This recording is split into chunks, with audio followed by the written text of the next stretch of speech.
Salut la brigade, vidéo sur le BNA, bénéfice net par action, donc c'est un ratio boursier.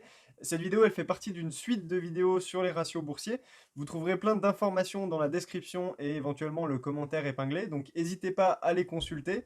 Il y a une fiche résumée qui vient avec cette vidéo, la présentation que vous pouvez télécharger et un article. Donc voilà, tous les liens seront dans la description. C'est complètement gratuit, pas besoin d'email, etc. Donc servez-vous. Le BNA, donc on verra premièrement le BNA, c'est quoi? On parlera des calculs du BNA. En troisième, on verra à quoi il sert le BNA. 4, les inconvénients et les limites du BNA. 5, on parlera de Warren Buffett et Phil Fisher. 6, on verra où trouver le BNA et j'irai le chercher avec vous en démonstration, où vous verrez mon écran, dans les documents financiers d'une entreprise du CAC 40. Alors le BNA, c'est quoi? Un ratio qui constate la rentabilité d'une entreprise. Alors, pour vous expliquer un petit peu la différence entre le bénéfice et résultat, parce que dans BNA, il y a le mot bénéfice, juste que vous compreniez bien où se situent les différences entre ces deux mots. Le résultat, il peut être positif ou négatif. S'il est positif, on parle de bénéfice. S'il est négatif, on parle de perte. L'entreprise, elle est en déficit. Donc vous voyez que bénéfice, la société, elle est bénéficiaire, elle génère de l'argent. Le résultat, la société perd ou génère de l'argent. Donc net, dans BNA, bénéfice net par action, il y a le mot net. Mais net, ça veut dire quoi? Alors, bénéfice net, c'est l'argent qui reste à l'entreprise après les salaires, les impôts, les achats de matériel, les paiements des fournisseurs, le marketing, la publicité, etc. Si on devait résumer et expliquer simplement comment on passe du chiffre d'affaires au bénéfice net, on verrait que le chiffre d'affaires, c'est tout l'argent encaissé. Ensuite, on passe donc au bénéfice brut, c'est le chiffre d'affaires moins le coût d'achat. Le bénéfice net, c'est le bénéfice brut moins les dépenses d'exploitation et les impôts. Les dépenses d'exploitation, c'est ce qui permet au business de fonctionner de façon journalière. Et ensuite, ce bénéfice net, il est soit partagé en dividendes ou alors réinjecté dans l'entreprise, ou les deux, d'une portion qui est décidée. Alors, net, ouais, un exemple. Net, ça veut dire quoi? Donc, vous achetez 10 crayons à 10 euros pour un total de 100 euros. Donc, c'est 10 euros par crayon. 10 fois 10, 100 euros. Vous les vendez 20 euros par crayon au marché. Donc, vous avez un chiffre d'affaires de 20 euros x 10 égale 200 euros. Votre bénéfice brut, c'est 200 euros, votre chiffre d'affaires, combien vous avez encaissé, moins 100 euros, le prix auquel vous avez acheté les crayons, ça vous donne donc 100 euros. Les dépenses d'exploitation, on va dire pour simplifier que c'est juste l'essence pour la voiture qui est de 15 euros. Et donc pour calculer le bénéfice net, on va prendre le bénéfice brut moins les dépenses d'exploitation moins les impôts. On va dire pour simplifier qu'elles sont à 30%. Donc ça va nous donner 100 euros moins 15 euros égale 85 fois voilà, le montant qui nous restera après les impôts égale 59,50 euros. Donc vous voyez qu'on passe de 200 encaissés à un bénéfice net de 59,50 euros. Alors les autres noms du BNA que vous pouvez trouver, c'est BNPA, bénéfice net par action, BPA, bénéfice net entre guillemets par action, EPS, Earnings per Share en anglais, ou Earnings per Common Share. Common, c'est le mot pour ordinaire, parce que vous avez les actionnaires ordinaires et les actionnaires qui possèdent des actions de préférence. Vous comprendrez un petit peu la différence au fil des vidéos. Même dans celle-là, j'en parle un petit peu. Alors, les types de BNA. Un BNA, il peut être calculé sur les 12 derniers mois, le trailing EPS, ou sur une durée voilà, plus longue. En général, c'est les 12 derniers mois. Ou alors, il peut être calculé sur le futur. En anglais, on dit forward EPS. Donc, c'est des prévisions. Alors, les calculs du BNA. Il existe différents calculs du BNA. Quand vous regardez un ratio, il faut donc savoir quel est son calcul afin de comprendre exactement ce qu'il représente. Parce que le numérateur et le dénominateur, en fonction des éléments que vous y mettez dedans, le résultat du ratio va changer et donc votre interprétation de l'entreprise risque de changer également.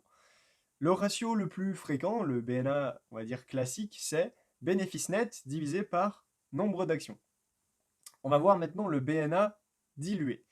Alors, une entreprise, elle peut émettre des titres convertibles. Par exemple, des obligations convertibles en actions. Par exemple, vous achetez une obligation convertible en actions, vous pouvez la garder 5 ans et à terme, vous pouvez la convertir en actions ou récupérer l'argent de l'obligation.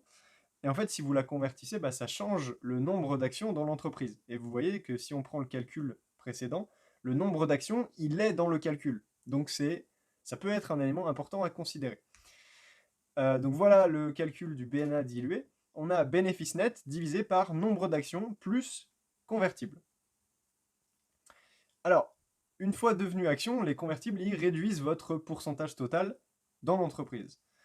Exemple, 100 actions dans une entreprise, vous en avez 15, vous êtes donc propriétaire de 15%.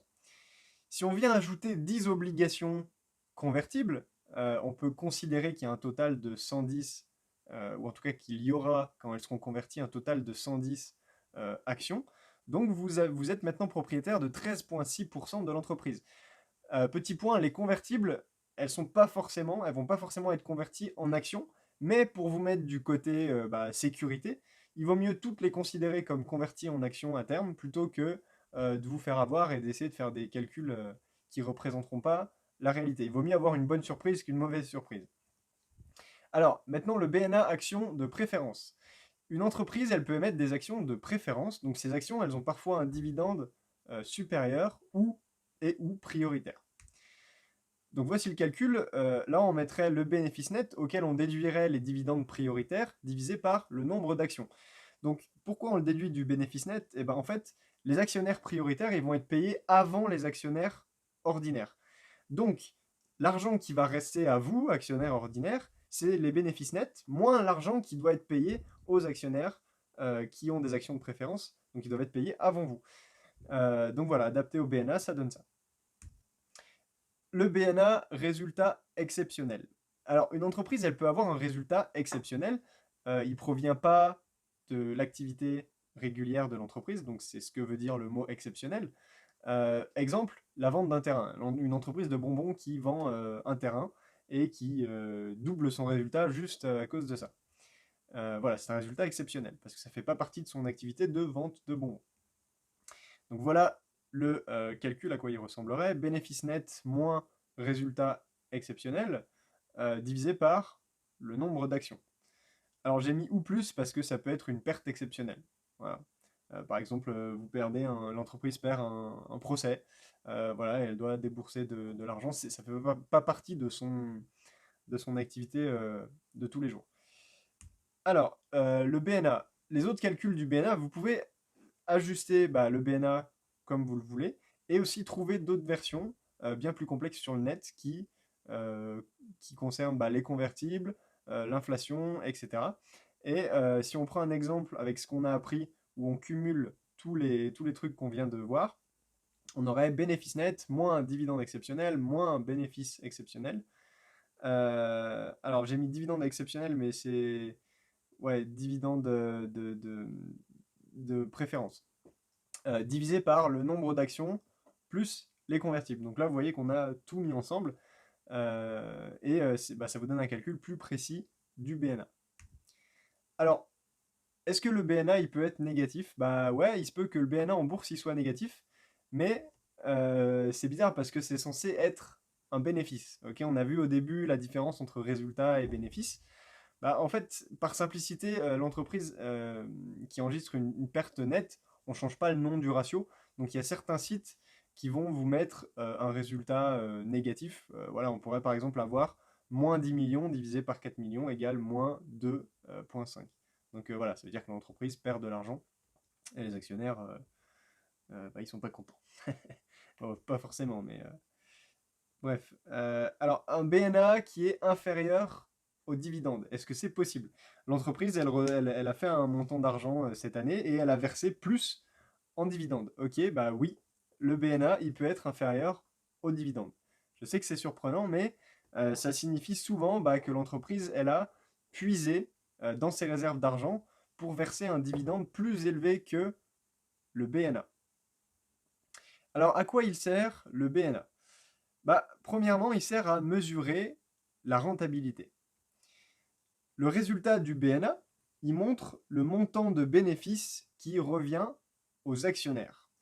Le BNA, il est utilisé également dans d'autres calculs, comme par exemple le Price to Earnings Ratio, PER, c'est la prochaine vidéo, dont le calcul est cours de l'action divisé par BNA. Donc vous voyez que c'est important de comprendre le calcul du BNA avant d'essayer de comprendre le calcul du PER, parce qu'en fonction de ce qui est compris dans le calcul du BNA, bah, ça peut influer grandement le résultat du PER. Alors, interpréter le résultat du BNA. En règle générale, je dis bien en règle générale, plus le BNA est élevé, mieux c'est. Il faut toutefois rester vigilant, une valeur anormalement élevée cache sûrement quelque chose. Seul le BNA, il ne vous aidera pas à prendre de bonnes décisions, il faut voir plus loin, utiliser d'autres ratios, faire des recherches, etc. etc. Si vous l'utilisez, utilisez-le comme une pièce du puzzle dans la compréhension de l'entreprise que vous analysez. Alors, j'ai fait une petite image avec une balance qui va vous expliquer un petit peu, qui va peut-être vous permettre de comprendre comment le numérateur et le dénominateur peuvent influer sur le résultat du BNA. Alors, imaginez qu'on a notre balance, on a le bénéfice net et le nombre d'actions. Donc, numérateur à gauche, dénominateur à droite. Donc, le haut de la division, le bas de la division. Et on voit qu'on va aller vers le plus ou vers le moins. Donc, si le bénéfice net augmente, le BNA augmente. Tout va bien, bonne nouvelle. Si le nombre d'actions diminue, le BNA augmente également, bonne nouvelle. Par contre, si on se trouve dans une situation où le bénéfice net diminue, le BNA diminue. Et si le nombre d'actions augmente, le BNA diminue également. Alors le nombre d'actions, il peut augmenter si par exemple l'entreprise a émis beaucoup de convertibles et qui vont être convertis, ou qu'elle a levé de l'argent via le biais de l'émission de nouvelles actions. Voilà, le nombre d'actions de l'entreprise peut augmenter. Donc le bénéfice net par action, donc l'argent qui vous revient à vous, il diminue. C'est aussi simple que ça. Alors, le BNA, il peut également servir à comparer dans le temps. Calculé sur plusieurs années, le BNA, il montre si la capacité de rendement de l'entreprise s'est améliorée ou non. Un exemple, on va prendre les fourchettes de Jeannette, qui possède 40 millions d'actions. On voit que le BNA en année N-3, c'est 2,32 et qu'il évolue jusqu'en année N. Et si vous regardez bien, en année N-1, donc on voit qu'il augmente presque de manière constante. Mais en année N-1, il passe de 2,35 à 3,21. Voilà, et après il repasse à 2,5. Donc, si le nombre d'actions il reste à 40 millions, on va dire que cette variable-là du calcul ne change pas, on en déduit que c'est le résultat net qui augmente. Donc voilà, les calculs détaillés, si vous voulez les voir, je vous laisse mettre pause et les regarder. Je ne vais pas en parler maintenant, c'est juste une perte de temps. Alors, on voit dans ce cas qu'un BNA qui augmente, c'est bien, car le résultat net augmente. Mais dans la pratique, c'est jamais aussi simple. Ça pourrait être également dû au nombre d'actions qui diminue, ce qui peut être forcément une bonne nouvelle pour l'actionnaire, mais il y a bien sûr d'autres cas de figure. Alors, le BNA, il peut servir à comparer dans le même secteur. Comparer à plusieurs concurrents ou secteurs ou au secteur de l'entreprise, donc là ça s'appelle un benchmark, le BNA, il montre si la capacité de rendement de l'entreprise, elle est bien située. On va reprendre l'exemple des fourchettes de Jeannette et on va la comparer au couteau de Pierrot. J'ai été très créatif pour les noms, comme vous pouvez le voir. Donc, si on fait les calculs en fonction des données qui nous sont données, chiffre d'affaires, bénéfice net, nombre d'actions, on voit que le BNA pour les fourchettes de Jeannette, c'est 2, et pour les couteaux de Pierrot, c'est 1,6. Il semblerait donc qu'il va mieux détenir une action des fourchettes de Jeannette qu'une action de couteau de Pierrot. Mais c'est jamais aussi simple. Il faut regarder d'autres éléments, comme par exemple la dette de l'entreprise, la croissance, les projets en cours, la recherche et développement, le management et toute autre chose qui vous semblera pertinente pour l'analyse de l'entreprise. Voilà, à savoir qu'il n'y a pas une seule façon précise d'analyser une entreprise. Alors pourquoi on compare dans le même secteur?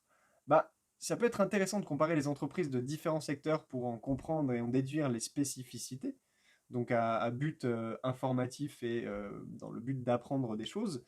Mais pour investir, en général, c'est conseillé de ne pas comparer des entreprises trop différentes entre elles. On va passer aux inconvénients et aux limites du BNA. Alors, seul le BNA, il est inutile. Le ratio BNA n'est pas un élément suffisant pour décider de la qualité d'un investissement. Les fourchettes de Jeannette semblaient être plus intéressants que les couteaux de Pierrot, mais c'est jamais aussi simple. Vous vous rappelez du petit exemple qu'on vient juste de voir. Si on reprend les données que je vous avais données tout à l'heure, peut-être que vous avez vu que j'avais mis le chiffre d'affaires alors qu'on n'en parle pas forcément dans le ratio du BNA. Là, vous voyez que si on fait un petit ratio simple, où on prend le bénéfice net et qu'on le divise par le chiffre d'affaires, on voit que pour les fourchettes de Jeannette, c'est 10%. Donc le bénéfice net représente 10% du chiffre d'affaires. Donc tout ce qui se passe entre le moment où Jeannette encaisse l'argent pour la vente de ses fourchettes et le montant restant, il reste 10%. Alors que pour les couteaux de Pierrot, on voit qu'on est à 16%. Donc on vient en fait d'inverser la tendance. Pierrot, il reprend l'avantage avec ses couteaux. Mais encore une fois, est-ce que c'est vraiment le cas? C'est difficile de prendre une décision. Les couteaux de Pierrot pourraient très bien avoir vendu une partie de son activité, boostant son résultat net cette année. Donc il faut creuser, s'intéresser à d'autres informations et pourquoi pas comparer l'évolution sur plusieurs années, sans en tirer bien sûr des conclusions, mais plutôt des pistes de recherche.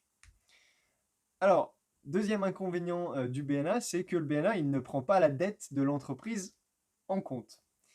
Le résultat du BNA ne vous laisse pas savoir si l'entreprise est fortement endettée. Une entreprise trop endettée est moins intéressante qu'une autre qui l'est moins. Alors pourquoi? Tout simplement, un exemple. En cas de récession, une entreprise qui est endettée, elle aura plus de difficultés et moins de marge de manœuvre par rapport à une entreprise qui ne l'est pas. Troisième limite du BNA, c'est qu'il est victime de la comptabilité. Donc les souplesses de la comptabilité et différentes méthodes comptables peuvent parfois déformer le bénéfice net. Et à savoir aussi que la comptabilité peut varier par pays. En fait, vu que le bénéfice net, il est tout en bas, tout ce qui se passe du moment entre le chiffre d'affaires jusqu'au bénéfice net, c'est des décisions comptables. Et en fait, il peut se passer des manipulations à tous les niveaux où plus on se rapproche du bénéfice net, plus il peut se passer des manipulations, malheureusement. Ça ne veut pas dire que toutes les entreprises manipulent ou quoi que ce soit, hein, attention. Alors, un exemple, une entreprise pourrait décider qu'un revenu exceptionnel ne soit pas si exceptionnel que ça, et qu'il ne sera donc pas enlevé du BNA. Donc pour rappel, le résultat exceptionnel, c'est qu'il ne fait pas partie de l'activité normale de l'entreprise. Alors, le BNA, il est également victime de son succès. Le BNA, c'est un ratio qui est connu et qui est très utilisé dans le monde de l'investissement. Les entreprises, elles le savent et du coup, naturellement, elles vont essayer de le présenter sous son meilleur jour. Donc il faut juste en être conscient. Alors je vais vous expliquer maintenant le quatrième inconvénient du BNA, c'est la notion de bénéfice et de cash flow. Alors le bénéfice, c'est un montant obtenu en appliquant des règles comptables. Il ne représente pas le cash disponible. Ok, c'est pas l'argent, c'est pas forcément tout le temps de l'argent palpable, disponible. Le cash flow, dans ce cas-là, c'est l'argent, le cash qui entre et qui sort de l'entreprise. En français, on appelle ça flux de trésorerie. Alors, on va prendre un exemple pour que vous compreniez un petit peu mieux ce qui se passe. Damien, il a une entreprise et il achète une voiture 9000 euros. Il sait qu'il s'en servira 5 ans avant qu'elle soit inutilisable. La voiture, elle va donc progressivement perdre de sa valeur. Ok? En comptabilité, on appelle ça la dépréciation. Pour refléter cette réalité, on va faire un amortissement sur 5 ans. Donc si on divise 9000 par 5, ça fait 1800 euros par an. On a donc un prix de 9000 euros et un amortissement de 1800 euros par an sur 5 ans. Donc, la première année, on a une sortie de cash de 9000 euros. Ok, on rappelle qu'il a acheté cash la voiture. Et un résultat qui sera diminué de 1800 euros. Donc vous voyez qu'on sort 9000 de cash, mais la première année, on considère que le résultat ne sera diminué que de 1800 euros. En fait, dans le bilan, ce qui se passe, c'est que la voiture, les 9000 euros, ils sortent, la voiture, elle rentre, et quand elle rentre, elle a une valeur de 9 000 euros. Donc l'entreprise, elle a rien perdu, si vous voulez. Elle a échangé du cash contre une voiture. Sauf que la voiture, au fil du temps, elle s'use, donc la première année, elle perd 1800, etc., etc., etc. Donc vous voyez la différence entre bénéfice et cash flow. Le bénéfice, c'est un principe comptable, et le cash flow, c'est vraiment l'argent qui rentre et qui sort de l'entreprise. La deuxième année, on n'a aucune sortie de cash. Les 9 000 euros, ils sont sortis l'année précédente, d'accord? La voiture, elle est payée. Et un résultat qui sera encore diminué de 1800 euros. Ok? Alors, on comprend donc que le bénéfice, c'est un principe comptable et qu'il ne représente pas les entrées et les sorties d'argent. Est-ce que ça change votre compréhension du bénéfice ou pas? En tout cas, il faut le savoir pour comprendre les limites du BNA. Parce que bah, n'oubliez pas, BNA égale bénéfice net par action. Bénéfice, ça ne veut pas forcément dire montant de cash disponible. Ok, ok, bah, tu me dis ça, bénéfice, cash flow, super, mais pourquoi ça devrait affecter le BNA? Bah, ce que je veux vous faire comprendre au travers de cet exemple, c'est juste que le bénéfice, il n'est pas toujours égal au montant de cash présent dans l'entreprise. Voilà, donc n'imaginez donc pas le bénéfice équivalent à l'argent disponible en cash. Cinquième inconvénient du BNA, c'est que bah, par rapport à l'inflation, elle n'est pas prise en compte. On va voir un exemple avec Tomate Atomique, une entreprise qui vend des tomates atomiques. L'inflation fait monter le prix des tomates, donc des bénéfices, donc du BNA. Voici l'évolution du BNA de Tomate Atomique. Donc voilà, on a une courbe qui monte au fil du temps sur quasiment 10 ans. Et voici l'effet de l'inflation en France sur un prix de base de 1 euro. Donc vous voyez qu'on passe en 2009 de 1 euro à 2018, on passe à 1,1 euro. Donc c'est une augmentation de quasiment 10%. D'ailleurs, bon, les sources pour l'inflation, je les ai prises sur l'INSEE, il y a un petit lien en bas à droite de la slide. Donc dans des périodes ou des pays où l'inflation est forte, il peut être intéressant de le savoir et de le prendre en compte. Il existe différentes façons de calculer le BNA ajusté à l'inflation. C'est pas très compliqué, mais je ne vais pas vous le détailler ici. On va parler maintenant de Warren Buffett et de Phil Fisher. Alors qu'est-ce que Warren Buffett il pense du BNA? Warren Buffett il dit le BNA peut être utilisé par les entreprises pour annoncer des bénéfices records, donc jamais atteints auparavant. Les business ajoutent de l'argent à leurs capitaux propres chaque année. Il n'y a donc rien de notable de voir un management ajouter 10% à ses capitaux propres et de voir le BNA augmenter de 5%. Warren Buffett, il préfère regarder le ratio de rentabilité des capitaux propres, ROE, qu'on verra dans une autre vidéo de cette suite de vidéos sur les ratios boursiers. Je vous ai mis une source de la lettre aux actionnaires de Warren Buffett de 1977. C'est là où j'ai trouvé ces deux phrases de lui. Maintenant, on va voir ce que Phil Fisher il pense du BNA. Alors Fisher, il nous indique de ne pas accorder d'importance au BNA passé d'une entreprise, car il ne nous indique pas si le titre d'une entreprise devrait être acheté ou vendu. Il précise également qu'un BNA en constante augmentation depuis 5 à 10 ans ne reflète pas une hausse constante dans le futur. Alors ça, c'est tiré de son livre Actions ordinaires et profits extraordinaires, où lui, Phil Fisher, il a une méthodologie très analyse fondamentale et sur des entreprises de croissance. Donc pour lui, le passé ne veut pas forcément dire ce qui va se passer dans le futur. Donc voilà, si l'analyse d'action vous intéresse, c'est un livre intéressant, sinon vous n'êtes pas obligé de le lire. Alors, où est-ce qu'on peut trouver le BNA? Bah, on peut le trouver sur tous les sites d'analyse. En anglais, il s'appelle le EPS. Voilà, je vous les ai listés ici. Et dans les documents financiers de l'entreprise. Donc, j'ai pris le document de 2018 de LVMH et je vais maintenant aller dedans, vous montrer où trouver les données pour calculer le BNA. Comme ça, vous apprendrez encore plus de trucs. Alors, j'ai pris les documents de référence de LVMH. J'ai pris LVMH complètement au hasard. C'était la première entreprise du CAC 40 et du coup, voilà, j'ai pris eux. C'est pas une recommandation ni d'acheter ni de ne pas acheter. C'est pas une recommandation du tout. Je préférais avoir un exemple réel pour vraiment vous montrer où trouver les informations. En plus, ils ont leurs documents en anglais et en français, donc ça vous permettra de voir un petit peu au niveau des traductions et des termes ce que vous pouvez trouver. Donc, bah déjà, on a le sommaire tout en haut. On va pas s'intéresser aux premières sections, c'est pas ce qui nous intéresse. Nous, on est intéressé par les états financiers. Hop, donc je clique directement dessus. Je vais faire pareil ici de ce côté, Financial Statements.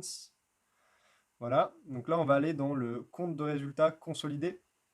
Alors, consolidé, c'est quand c'est une société mère qui a plusieurs entreprises. Donc, LVMH, c'est très gros, ils ont plein d'activités. Ils sont dans le vin, ils sont dans le textile, enfin voilà. Donc, c'est regroupé sous une société mère. Hop, on va aller voir le compte de résultats où il y a des informations qui vont nous intéresser. Donc, vous voyez que on part d'en haut, donc du chiffre d'affaires, et plus on descend, plus on arrive au résultat net. Donc là, on est en positif, c'est un bénéfice net. Vous voyez, quand il y a des parenthèses, ça veut dire que c'est du négatif.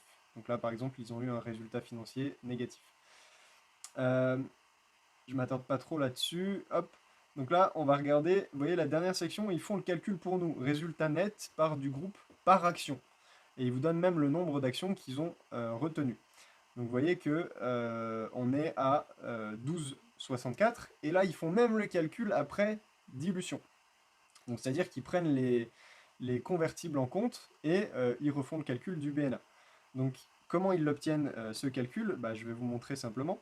Vous voyez que le résultat net part du groupe, il est de 6354 millions. Ils disent bien ici qu'on est en millions. Hop, donc ils prennent 6354 en millions. 1, 2, 3, 1, 2, 3. Hop. Donc résultat net divisé par le nombre d'actions. Donc là, on est à 502 825 461. Et vous voyez qu'on obtient donc 12,63 arrondi au supérieur à cause du chiffre suivant, 12,64. On obtient bien la même chose. Pareil pour celui-là, donc c'est juste le nombre d'actions qui change, c'est 503 918 140. Et vous voyez qu'on obtient bien 12,61 si on arrondit à cause du 9 ici. Voilà. Donc là, c'est fait pour nous, c'est cool. Pareil sur le document anglais, vous pouvez trouver les informations. Ça sera disponible, vous pourrez télécharger le document, je le mettrai comme ça, vous pourrez creuser vous-même. J'avais noté deux autres. Si vous regardez, hop, ici, on a les notes, donc ça, c'est les annexes. Et là, ils nous disent 28. Donc, si on descend encore un peu, on va trouver les annexes. Et là, on voit que 28, c'est résultat par action. Alors, c'est dommage, on ne peut pas cliquer directement pour y aller. Donc on passe un petit peu. Et là, on se retrouve dans le résultat par action. Et vous voyez qu'il vous donne des détails sur la façon dont ils l'ont calculé. Voilà, moyen pondéré d'action avant dilution, majoré du nombre, blablabla. Je ne vais pas tout vous lire, vous pourrez aller voir vous-même. L'intérêt, c'était surtout de vous montrer où vous pouvez trouver les informations. Et j'avais noté donc un autre endroit, 28 ici, résultat par action. Tac. Et là on voit que... Pardon. Hop, je vais y aller ici aussi. Earnings per share. Tac. Je vais les mettre au même niveau. Voilà, on voit que il y a plus de détails sur les calculs, l'évolution au fil des années. Donc on voit que le BNA, vous voyez, il augmente ici. On est passé de 8,08 en 2016 à 12,64, ce qui est pas mal. Et ils vous le mettent aussi après dilution. Donc ici. Et vous voyez, ils vous donnent encore des détails là. Donc ça peut être intéressant d'aller les voir, comme ça vous savez exactement ce qu'ils ont pris en compte et comment ils ont calculé ça. Donc voilà comment vous pouvez le calculer vous-même. Si par exemple ils ne l'avaient pas mis, vous prenez le bénéfice net, vous trouvez l'endroit où ils vous donnent leur nombre d'actions et vous pouvez calculer en fonction du nombre d'actions. Si vous ne le trouvez pas dans le document financier, vous pouvez le trouver sur certains sites d'analyse boursière.